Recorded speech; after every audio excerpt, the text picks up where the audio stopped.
Hi అండి. Welcome to Dwaraka choco house. ఈరోజు వీడియోలో మనం రైస్ క్రిస్పీస్ చాక్లెట్ని ఎలా తయారు చేద్దామో చూద్దాం. ముందుగా మనం 100 గ్రామ్స్ ఆఫ్ డార్క్ చాక్లెట్ తీసుకొని చాక్లెట్ని మెల్ట్ చేయాలి. ఇలా మెల్ట్ చేసిన చాక్లెట్లో 20 గ్రామ్స్ ఆఫ్ రైస్ క్రిస్పీస్ని వేసి చాక్లెట్ని కలపాలి.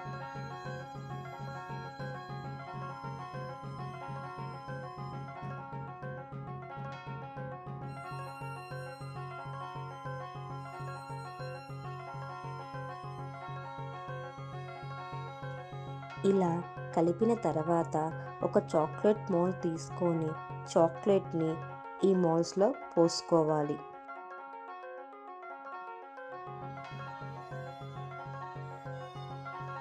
ఈ మౌల్డ్స్ని ఫ్రిడ్జ్లో ఉంచాలి. ఇప్పుడు ఈ చాక్లెట్ని పిల్లలు బాగా ఇష్టపడతారు.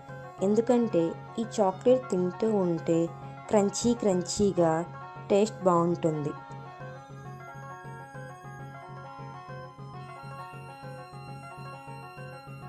Super tasty rice crispy chocolates are ready.